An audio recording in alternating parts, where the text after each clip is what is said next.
Shëndetje shikues të nderuar, jemi në studio me emisionin tonë Pyetje dhe Përgjigje. Në studio kemi të ftuar profesorin Xhevat Emerllohu dhe kemi të ftuar hoxhën Arber Berisha. Do ta shtjellojmë një lloj temëse dhe pa humbur kohë, po fillojmë me pyetjet. Hoxh, pyetja po shkon te ju. A është e rrëzuar teoria e evolucionit? Çfarë thonë studimet bashkëkohore dhe se sheh këtë debat perspektiva islame? Ja, faleminderit. Faleminderit, është kënaqësi që të jemi në këtë vigjilje të nëntorit së bashku me profesorin Xhevat Emerllohu, një kontribues i madh i kauzës shqiptare, autori i disa librave, i cili ka ardhur nga Vitia, nga Verbani që të na nderojë në studion tonë. Është një nder dhe privilegj ta zhvillojmë një emision goditës për këtë muaj, për gjithë ata të cilët mendojnë se janë zbuluesit e amebës një qelizore, dhe të gjithë ata që mendojnë se feja nuk është asgjë, dhe e kanë përzirë të vërtetën me të pavërtetën, dhe po ju përshtellohet shpeshherë pra diskursi i tyre. Kjo është një kundërpërgjigje për të gjithë ata që janë ateistë, të gjithë ata që kanë harruar vlerat e gjyshërve të tyre që kanë qenë udhëheqës, mbushtetas dhe atletar të nderuar. Pyetja është shumë interesante për teorinë e evolucionit që ju na keni shtruar. Studimet bashkëkohore flasin shumë. Një studiuesi i njohur anglez, Derek Egger, paleontolog, tregon se mbas të fosileve se teoria e evolucionit shembet, për shkak se ato as nuk zhvillohen, por as nuk mbetin mbrapa. Pra, ato kanë qëndruar vend në mbrapa, pra nuk kanë evoluar. Dhe shumë studiues të tjerë të kohës dhe bashkëkohor e kanë pra mohuar këtë se është një teori pra falso, një teori pa bazament, pa kurriz. Dhe sigurisht që Islami tregon se njeriu është krijuar nga dheu, nga toka. Wa Adamu min turab, thot Ademin e kemi krijuar nga balta, nga dheu, e jo nga majmuni. Ne duam ta bëjmë këtë bisedë pak interaktive dhe me shumë kënaqësi kishim dashur që edhe profesori në këndin shkencor të na tregojë diçka mbi teorinë e evolucionit dhe gjynëzimin e kësaj teorie, profesor. Do të ishte kënaqësi. Edhe mu më ka interesue të di pak ma shumë lidhur me jetën, lidhur me njerin si qenje ma e bekume në tokë, një qenje ma e bukur në tokë. Tash, kam një disa shkencëtar, disa, edhe është e vërtetë se teoria e Darwinit është hull poshtë edhe prej anglezëve. Charles Darwini këtë teori e ka dhënë dikun para 200 vjete. Kur thot se njeri e ka përjardhën për një lloj majmuni, për një... kjo teori është nga shkencëtarët e mëdhenj interesurit për njerin si qenje më e bekur, si qenje më e vetëdijshme.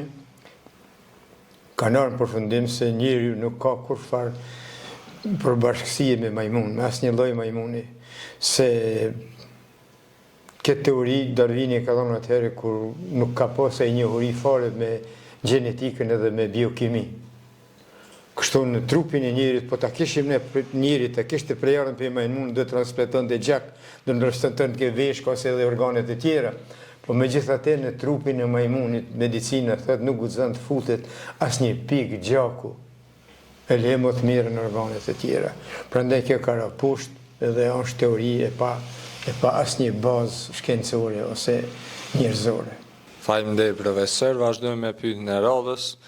Ateizmi modern. Cilat janë arsyet kryesore që shtyn rinin drejt ateizmit dhe si mund të përgjigjen komunitetet fetare ndaj kësaj sfide? Fjala ateizëm bjen për fjalës greqishte pabesim në krijuesin. Edhe unë nuk jem hoq, por më ka interesu mu prej kurreshtis të di pak se si prej filozofëve të mëdhenj të cilës të se jenë të interesua për lindjen e njeri si qenje si qenien në tokë, dhe si që thamë, që shë paraqesin Darwinit e tjerë, megjithatë ekziston një forcë jashtë, thuhet transcendental, jashtë forcës kuptimore të njeriut në natyrë, pra do më thonë, për me njoft krijuesin, po krijuesi njihet si mbas ligjeve të natyrës, mbas dukurive natyrore. Pra kemi shumë shembuj që janë të paspjegueshme, janë të pakuptueshme për forcën e intelektit njerëzor. Për shembull lëvizja e tokës, masia e saj, shpejtësia e saj në natyrë, krijimi, domethënë nuk janë krijesa të rastishme në tokë. Prandaj edhe njeriu nuk është krijesë e rastishme në tokë. Dhe shkencëtarëve të mëdhenj ju ka interesuar edhe kush është interesu, ka kuptu të vërtetën e mundshme absolute. Dhe tash, disa njerëz, për shembull, nuk kanë bon lexim të mirë fillt, nuk kanë bon studime të mirë fillta. Shqyqoni, si është e mundën kjo tokë që ka një peshë, dikun 60 në 142 zerra. Peshe, edhe shkon sillet rreth diellit më shpejt se plumbi I pushkës. 29.8 km në sekond. Wow. Kush e vën lëvizje që 5 miliard vjet që është nda prej diellit, edhe të njëjtën trajektore me të njëjtën shpejtësi. Tash krishterët për shembull e lidhin me, edhe thonë se e ka krijuesi, edhe musliman një krijues I binatyrshëm, I qenie e jashtëzakonshme, binatyrshme. Edhe tash vim në përfundim se njeriu nuk është rastësisht në tokë dhe këto qenjet e gjalla. Se këto dukuni natyrore japin me shpjegue krijuesin si qenie më kompletore. Shme thonë një Precize. e pa kuptueshme në syrin e njerit me kuptue. Prandaj ata njerëz ateizmi sot ka ra shumë, nuk ka ndonjë ndikim. Njerëzit më të mëdhenj të botës, shkencëtarët më të mëdhenj të botës, 96% e pranojnë ekzistencën e Zotit si krijues I gjithësisë. Faleminderit profesor për përgjigjen. Vazhdojmë me pyetjen e radhës, cila është për juve hoq. Si qoset Islami krijimit të njerëzit? Ku ndryshon koncepti Islam nga teoritë evolucionare dhe materialiste?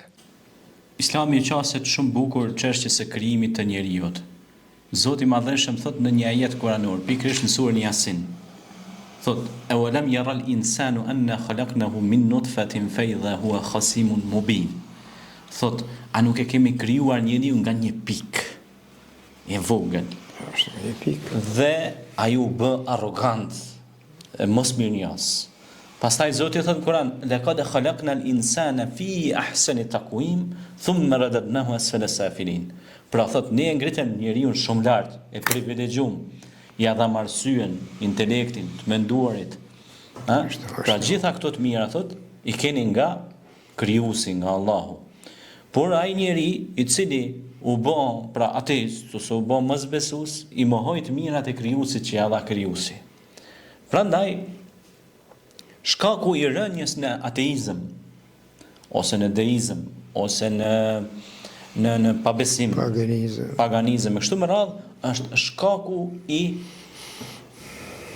errësirës së trurit. Biles paganizmi, profesori e din se është dhe gjuhtar, është errësira e trurit. Kështu përkthehet, domethënë, njeriu I paditur, pra pa informuar.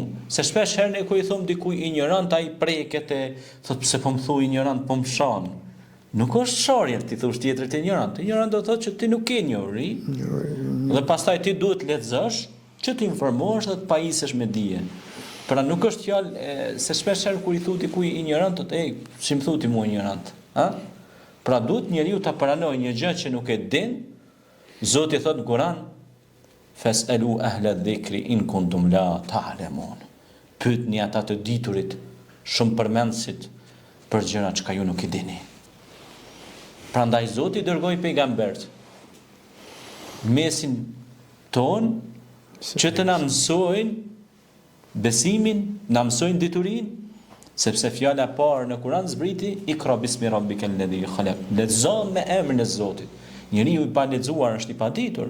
Njeriu që nuk lexon është i humbur. Njeriu që nuk pajiset me dituri, truri i tij është i shprast. Një shoqëri, nëse don të përparojë dhe të ecë përpara, duhet të jetë shoqëri arsimuar. Urdhën e Zotit. Ashtu urdhën i krijuesit. Dhe profesori e din shumë mirë se okupatori slav kur ka dashur me dobësu kombin shqiptar dhe shqiptar në Kosovë, Shqipëri, Çamëri, Iliri dhe kudo që janë, i ka goditur në arsim. Nuk i ka lënë të shkollohen. Janë shkolluar për podrume, fshehurëzi. I është mohuar drejta e gjuhës shqipe, e arsimit, e shumë gjërave të tjera. Pastaj kanë përhapur edhe një teori që ndoshta profesori mund t'i kuadrohet dhe të na tregoj se nëse ti shkollohesh je shka. Pra e përhapen agjenturat e huja, e sollën e serverën e stisën, nëse gruan e arsimoni, ajo bëhet shkinë, ose bëhet shka. Është gabimi më i madh që i bëhet, sepse Zoti ka folur për gruan në superlativ, në surja Nisa, gratë që ato të shkollohen. Ato kanë qenë të arsimuara. Hatixha ka qenë e arsimuar. Bashortja Muhamedit alayhis salam ka qenë biznesmene, ka qenë ekonomiste. Islami thret në arsim, në dituri, thot hel yastawi alladhina ya'lamuna wal ladhina la ya'lamun. Kjo kundërpërgjigje edhe për këtë lëvizjen e fundit që thot ju jeni prapambetur. Kush është i prapambetur? Kujt i tregon ti? Ose lëvizje të ndryshme që kanë ardhur dhe kanë shkuar ashtu siç kanë ardhur dhe kanë shkuar. Për shkak sepse kjo shoqëri po si ka mundësi ti të shkelesh mbi gjakun e Hafiz Ali Korçës, Hasan Tahsinit, Ibrahim Dalliut, Hoxh Kadri Prishtinës. Po këta burra dhanë gjithçka që ky komb dhe ky vend të flasë shqip dhe të arsimohet. Si tha dhe Faj Konica, po mos ishte Islami. Nuk ishte shqiptar, por nuk do të flisnin shqip. Nëse ja mohon gjuhën një vendi, ti e ke asimiluar vend. Territorin mund ta fitosh përsëri me luftë, me diplomaci, me nënshkrim, ama nëse humbet gjuhën, ti do humbasësh si komb. Faleminderit profesor se u zgjatën. Ishte ati nuk kuadrohem këtu, se tash është përhap një politik, një praktik se po i sulmojnë hoxhallarët. Si njerëz shitu, njerëz prej Serbisë, prej Rusisë e tjera. Po. Që në një kohë është interesant. Këto e kemi në të shtjelluar mas miri librin e Ibrahim Kadriut, Misioni Rus. Thot ka qenë shkollë veçantë e posaçme në Rusi, ku jenë shkollu jenë pregadit disa thojze hoxhallar, edhe jenë shpërnda në popullin shqiptar, në popullin musliman kryesisht në përgjamia. Dhe ata fejen e kanë interpretuar gabimisht, më thonë, sipas instruksioneve të pronarëve të tyre. Sigurisht, pra. Mirë tha hoxha, urdhni i parë i Zotit për njerin ju është lexo, mëso, studio, vepra. E tash, në regjimin panslavist, mirë tha hoxha parë se është një prej faktorëve kryesor ka qenë mos shkollimi i masës popullore. Do më thonë, shqiptarë muqi, tuqi, ne daj dhe uqi. Shqiptarin mundoje, rrehe, edhe më se le me mësu. Këta tre faktorë kanë qenë të drejtuar me shpatat, me sëpatat e tyne kundër popullit tonë, me elan të parësimum. Çka thash parë se si faktor i rëndësishëm i shtetësisë është arsimimi i popullit. Një prej shtyllave më të rëndësishme. E këto ata e kanë ditë dhe gjithmonë e kanë pas këtë te sulmi mbi popullin tonë, mos me arsimu popullin tonë. Edhe tash e kanë komprimitu edhe hoxhallarët. Në realitet, hoxh në xhamin e madhe në Prishtinë pas ka qenë rus. Hoxh në xhamin e vitit e 12-13. Hoxh në xhamin e madhe në Prizren pas ka qenë rus. Në cilat vite bëhet fjalë? Në 13, kur kanë rënë 12 sër kur e kanë. 1912. Po. E tash, shkollë. Ka qenë në pushtimin slav. Po, kur kanë ardhur atë, ai ka dal në te xhamia, edhe xhamatit I ka thonë, unë e përfundova misionin tem deri këtu e kom pas. Merre me mend çfarë misioni ka pas ai, mos me. Se ka përzon hoxhallarët e vërtet të popullit, domethënë. Po, edhe nuk ka pas shkollim të mirë fillt atëherë për hoxhallar. Te populli jon. E tash, deri, po, si është e mundur për shembull. Jo se atëherë kanë qenë medreset, domethënë që kanë qenë medreset e Prishtinës, e Gjilanit. Po 12-ën nuk ka pas, 13-ën s'ka, 10-ën s'ka pas, ha? Sepse Perandëria Osmane ka pas ndikimin e saj. Po në Kosovë sa ka qenë kjo? Po ka qenë. Ha? Po ka qenë. Domethënë rus kanë qenë, misioni rus. Mirë, po ato kanë, nëse kanë ardhur, nëse kanë ardhur me imponim. Po, sepse ata kanë marrë në kontroll, shteti ka marrë në kontroll edhe çështjen, nuk I ka lënë njërin fetare. Interesant, edhe në Stamboll pas ka qenë prej tyre, prej asaj shkolle. Çfarë misioni ka pas kundër fejes. E tash në pishër shumë njerëz, mirë po I përmeni hoxhallarët, hoxha për shembull. Po nuk e di numrin e tyre, po në luftën e fundit sa kanë marrë pjesë aktive në luftë. Sepse ju flisni për 1912.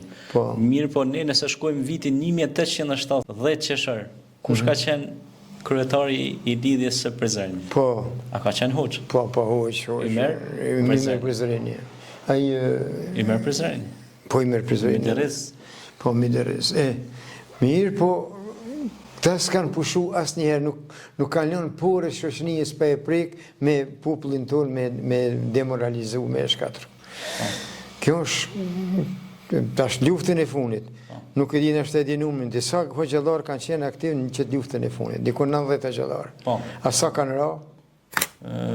Diku 40 diçka, afër 50. Po. Është edhe lista atyre që kanë rënë dëshmorë. Po kush e dha provimin mas shumtin që këtë luftën e fundit mbi të gjithë luftëtarët? Hoxh Molla Janus Zainullahi I Vitinjes. Mit Sokolli I dytë. Mit Sokolli I dytë. Merrem unë për te kom shkruar libër. Edhe merrem, ai shkatron 3 bunkere. Edhe në nesërmen allon lajmi se në kosharën legjendare u lind edhe një Mit Sokoll. Tash I kanë dhënë shënimet jo bashkësakta për shkak trujtjes. Kështu Janus Zainullahi. Pra domethënë nuk duhet se e kanë farzin kifaje. Farzi urdhën I Zotit me vdek për atë dhe.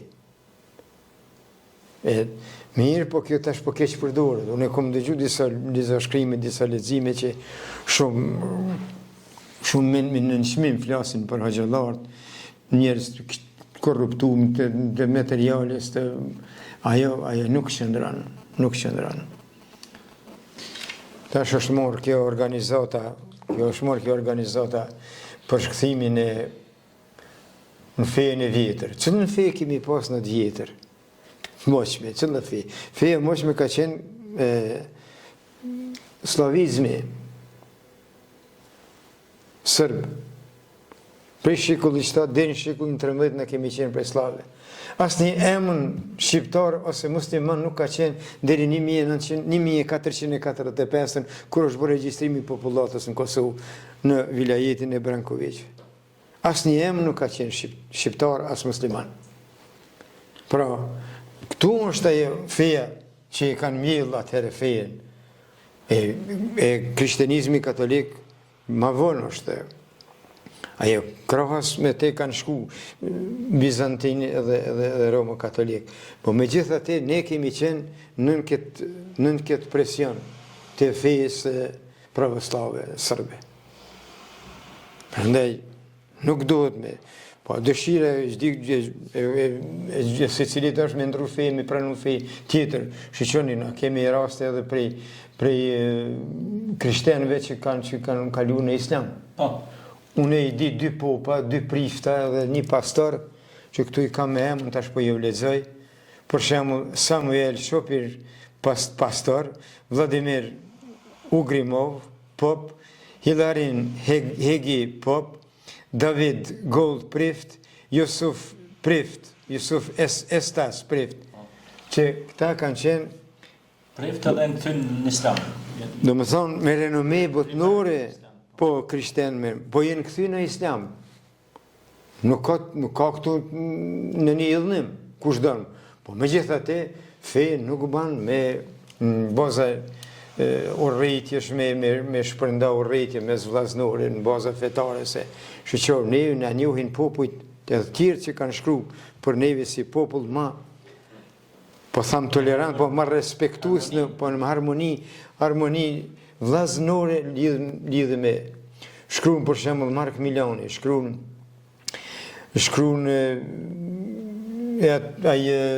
Danilo Kish, Malazes, shkruun për shembull Berlucci, Antonio Berlucci italian, mësoni po shkencëtar tjerë gjermanë, tjerë shkruajnë për popullin tonë si popull i ndritshëm, si popull, po, se nuk e jep vllajin për fetaren, po megjithatë nuk priket në fetare. Fetare është një prej faktorëve shumë të rëndësishëm personalitetit, po edhe të kolektivitetit njerëzor.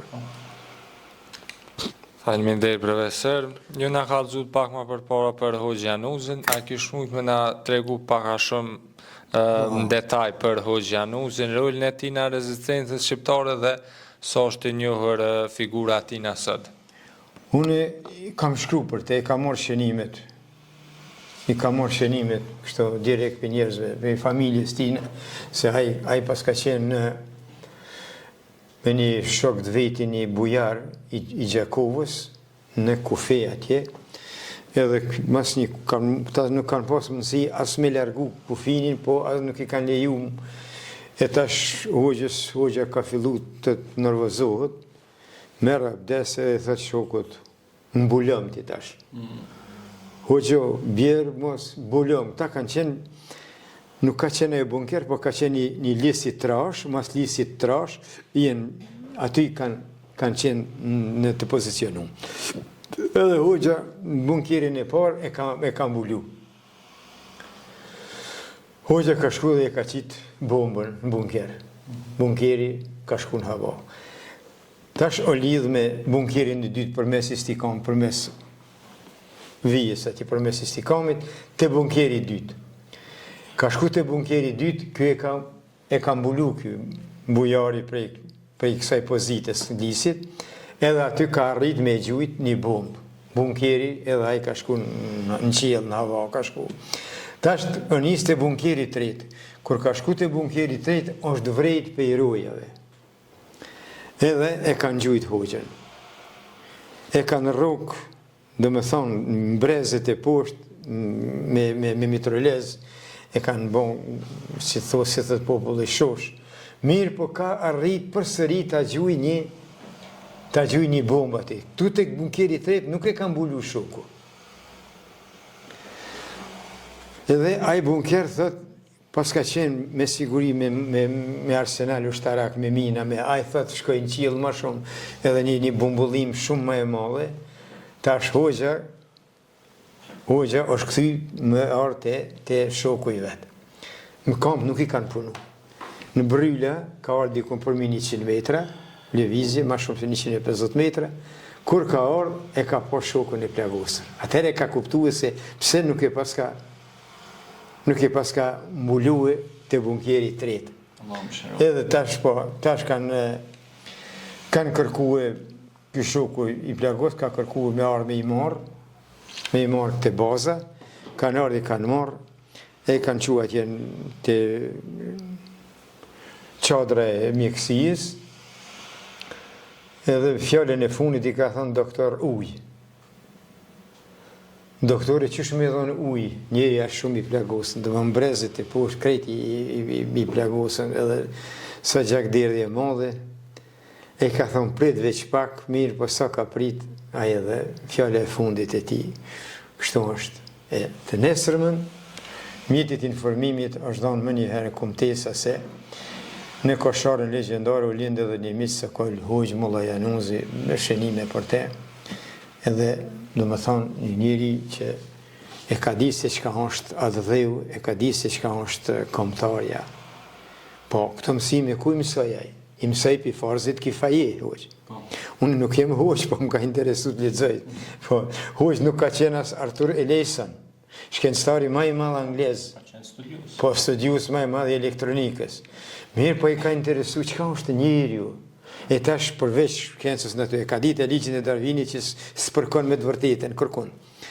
E tash ai o interesu me studiu, me marrë shënime prej feve. Qysh komentojnë fetë, qysh transmetojnë fetë lidhën me njerin, lidhën me botën e gjallje. Tash ai ka thot në krishterizëm ku jetu. Por ka studiu budizmin, ka studiu hinduizmin, ka studiu ka këshyrat e fetë tjera, paganizmin e tjerë. Ata shikoj edhe islamin. Shka thot islami? Kur vjen aty, islam, fjala islam për kushtim ndaj krijuesit. Kush qenë ka krijuesi? Krijuesi qenë ka ajo qenje që për rregulloj ka natyrën, ligjit e natyrës. E tash, aje pranon fenë islame, vendos me pranu edhe shkon në Aleksandrinë. Në Aleksandrinë bëhet një takim, një kongres shkenca dhe islami. Aty që thot njerëz, thot unë kam emrin Arthur Eleison, jam shkencëtar. Jam shkencëtar i elektronikës, por më ka interesu, kështu ju shpjegon për punën e tij shkencore dhe fetare, edhe thot du ta pranoj botnisht tash islamin si fe, por edhe emrin me ndru, emrin e ndron e Ban Abdullah. Thot krejt kongresi kanë qajt me latë. Po, e tash... Që do të thotë robi Zotit, Po shiqaja ka pranu tash, edhe këtu të ne, për shemë, disa muslimanë po shkojnë për pranojnë krishterinë, pranuhe. Qyri, islami i pranon për nga mërët, i pranon dërgum të Zotit, e pranon Jezusin, Isaën, pra, e pranon si dërgum i Zotit.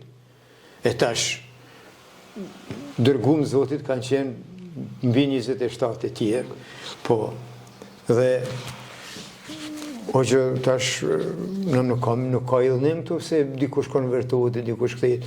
Po, më stot në fejën e moqme. Nuk ka shfejë moqme, asë një fejë nuk ka me moqme. Desha të ndërlidhe me këtë pjesë, edhe si Hoxh, po edhe si studius edhe historian magjistri shkencat historisë. Ashtu? Pushtimet avaroslave, dyndjet, barbare, shkatruan gjithë shka dhe u munduan ndryshojnë edhe emrat e rrugëve. Qashtu? Mirë, po para arjes së dyndjeve avaroslave barbare, kishim një periudhë që quheshte periudha e unitarianëve ose krishterëve burimor, të cilët në realitet na çojnë tek besimtarët e Injilit ose ungjillor, që kanë qenë pasues të Isait alayhis salam. Dhe ata besuan në wahdanie, besim në një Zot. Dhe thuhet që dhe lauri dhe flori kanë qenë pej unitarianëve. Unitar do të thotë vjen nga fjala latine uno, që do të thotë një. Po, bashkues. One, bashkim, por edhe është një, ka kuptimin një. Po, njësi. Ata besuan në një Zot. Dhe thuhet se ata kanë qenë mirënjohës. Po. Dhe ata besuan një Zot. Dhe kur morën vesh perandori Licini, që ishte në luftë me Konstantinin për çështjet pushtetit, dytë perandor me origjinë iliro-dardane, thuhet se u bë një luftë e ashpër për pushtet. Dhe Licini ishte pra që i urrente pra këta krishterët burimor. Konstantini do thot edhe ai kishte vendos për të bërë ediktin që e bën me ediktin e Milanës, edhe bëhet zyrtare krishterizmi, mirë po akoma kishte në mesin e tyre unitarian burimor. Dhe çka duhet bëshin tash? duhet të asgjësoheshin edhe ata pak të mbetur besimtar në një Zot.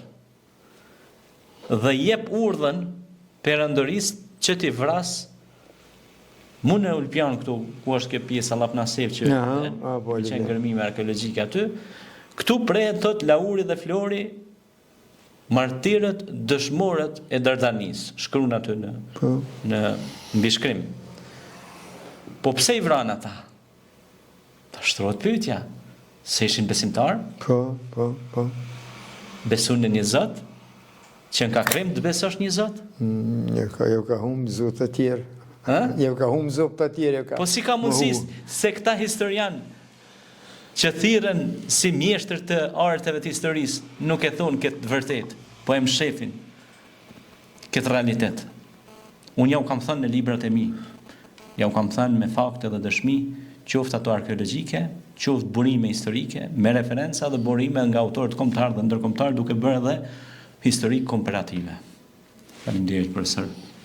Do isha ta plotësoj atë pjesën e... Faleminderit, jo, të po trajtojmë problemet, po këto shumë aktuale, janë bën këto ditë të funit, edhe tash një urrëtie mund të më shkaktuar mes po. Megjithatë, ne duhet të kemi dashuri. Megjithatë popullin tonë nuk mundet sepse kur populli jo nuk ka pas kur kësi konflikte në baza fetare. Është popull që njihet në botë për kolorit fetar edhe për respekt ndërfetar. Prandaj nuk ka këtu ndonjë idhnim, nuk ka. Unë në shokët e mi kam katolik që ke respektoj, që kam një respekt jashtëzakonshëm. Por megjithatë po i shoh disa njerëz që shprehin për Islamin që mas parë edhe unë ku më shkruaj pak në Facebook, ata nuk e di se çka është fjala Islam, nuk e di se çka është fjala shkencë, nuk e di se çka është fjala kombëtare, mjaftueshëm. Shiqon, çka është shqiptar? Shtrohet pyet, çka është shqiptar? Nuk ka vetëm njëri që din me fol shqip. Shqiptar është sinonim i besës, i mikpritjes, i respektit, i nderimit të madhit, vjetit, hoxhës, priftit, mësuesit. Shqiptar është bugdhans, mikprits. To janë vlera të popullit tonë. Nuk ka idhnim mes vllaznorëve. Thot Mark Milani, janë dy vllazën, njëri është bo musliman e ka pranuar Islamin, tjetri katolik, për shembull. Po thot edhe sikur të kthehet ai, prap, do t'i them mos u kthe në krishterizëm, do të thonë se kjo është njëri që nuk e respekton asnjë, nuk e mban asnjë fe. Domethënë i bie prestigji më shumë. Po kjo është vlerë ndër shqiptarët. Në botë kemi luftra të armatosura mes një populli me besime të ndryshme fetare. E na si kemi pas të prandaj. Këta nuk duhet me mohu. Është vërtet. Duhet kjo na obligon neve si vllazën, si kom, si njerëz. Kështu. Faleminderit profesor. Vazhdoj me pyetjen e radhës, cila është për ty hoxh. A kanë posur rrethësit fetar rol administrativ? A ka posur raste historike kur hoxhallarët kanë udhëhequr komuna, qytete apo kanë qenë shtylla të organizimit shoqëror? Patjetër, nuk diskutohet kjo pjesë. Merr në historinë edhe lexone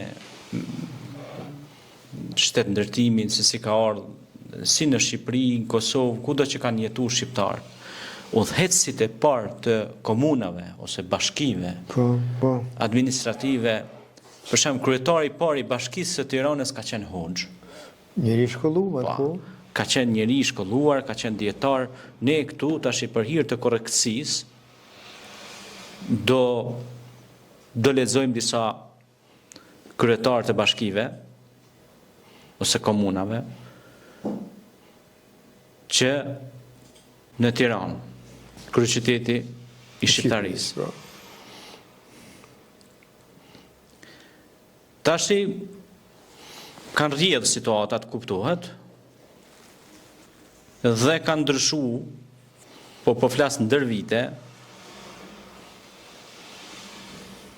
në histori, do i lexojmë disa prej tyre që mos të do thot të kemi edhe burime të sakta, do t'i shohim këtu.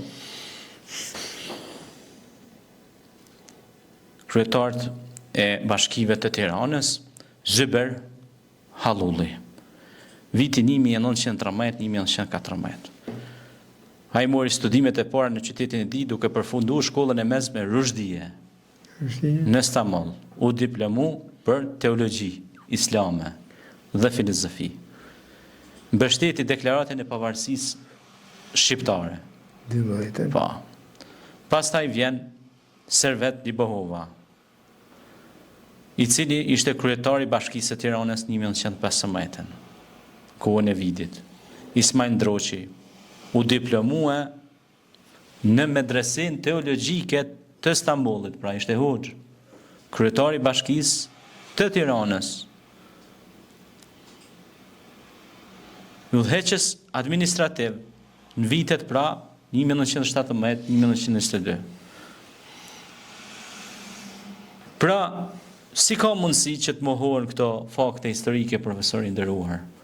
Ose marrim në Prishtinë rastin e Hoxh Kadri Prishtinës, Sigurisht. një jurist i diplomuar, por ishte edhe një hoxh i diplomuar, ku shumë studiues kanë shkruar edhe për biografinë e Hoxh Kadri Prishtinës. Si të mohohet fakti që e përmendëm më herët, që kryetari një kuvendi të madh nacional shqiptar ka qenë Ymer Prizreni. Ymer Prizreni ka qenë mëdërris, ka qenë hoxh. E këta tash lëvizja për drejt shkrema, rikthema si e pat se kesh ka thënë drejt shkrem, po. Se ndoshta nuk e di a din edhe drejt shkrem. Rikthim. Po, nuk e thash rastisht. Dhe thonë se hoxhallarët kanë qenë kështu ashtu. Po kjo është me të vërtetë e turpshme. Është e turpshme. Merrni faktet historike. Kush ka qenë Ferit Vokopola? Kush ka qenë Mulla Vehbi Dibra Agolli, i cili e dha fetvan mendimin që shqiptarët të jenë të lirë, dhe automatikisht kur ai e dha atë vendim, 27 firma në deklaratën e pavarësisë së kombit shqiptar nënshkruan, ato 27 firma ishin hoxhallar. Sepse shumica e popullatës i takonte besimit islam. Dhe nëse nuk vendoste shumica për fatin e vet, atëherë kush do të vendos? Pakica? Normalisht se shumica do vendos. Prandaj, në udhëheqjen administrative kanë luajtur rol shumë të madh, pa humbur kontributin edhe të klerit, do të thotë katolik. Gjeqfishta për shembull ka qenë i njohur, edhe duhet ndërlidhem pak edhe me profesorin Xhevat që tregoi për harmoninë që kemi pasur ne si shqiptar në trujet tona, harmoninë ndërfetare, kur të tregoj një tregim të shkurt, shpejt e shpejt, kur kishte shku hoxha në Qabe, në udhëtim. Tash xhamia e vendit aty ishte mbet, kishte nevojë që dikush të kujdesej për xhamin, edhe shkojnë popull e shohin Gjeqfishtën te xhamia. I thon populli, o preft, po çka bën ti te xhamia aty? Po thot, më ka pru hoxha, ma kalon përësi hoxha të kujdesen për xhamin, për mirëmbajtjen e saj. Dhe ai mbeten populli, thot, hoxha të ka thënë kështu? Po, thot hoxha. Thot, dhe tregon pastaj është një thonje që ndoshta edhe profesori mund ta di, thot edhe Bajram edhe Pashk i kemi pas bashk. Domethënë që tregon që të ne si shqiptar nuk ka pas kur nxitje, si thot profesori ndërfetaret. Kemi pas harmoni. Sot un kam kujshite e mi katolike, çoj shumë mirë, thot për Haj Bajrami, mundon atja respektoj, domethënë edhe ati ato normal unë nuk i adhuroj ato besimet e tyre, se unë kam besimin tem, por unë i respektoj edhe i nderoj. Harmonia ndërfetare duhet jetë tek ne në nivelin më të lartë si popull, sepse ka qenë edhe tek gjyshrit dhe etërit tanë. O hoqë, po që të bëndër, presë që 1912 ka pas Ismail Qemali ma ofër. Ljuj Gjurakuqin, katolik, Fanolin ortodoks. Këtë është të njerëzit të mëdhenjë për shembull. të nuk ka një përqarje, kjo është kjo vlera me modhe. Mirë po, ku ishte... Vetë Ismail Qemali ka qenë musliman. Po, musliman. Vllau i tij Surja Bej Vloraj i nis kujtimet e tij me Bismillahirrahmanirrahim. Me emrin e Në Zotit. mund Zotit, po, në mund krijuesit, po. E tash, kjo respekt, kjo nderim me vllaznor, por kur ishte fjala te mosbesimi, shiqo, njeriu nuk ka qenje veç materiale, është edhe qenje shpirtërore. Prandaj, shka thotë ky Hafuz Ali Korça, shikoni këta njerëz se si po vënë, e ka kuptimin për njerëzit ateist. Nuk ka fe, a do atë dhenë. Vënë e gishtin kokë, me ndoni pak, fe, atë dhe janë bina.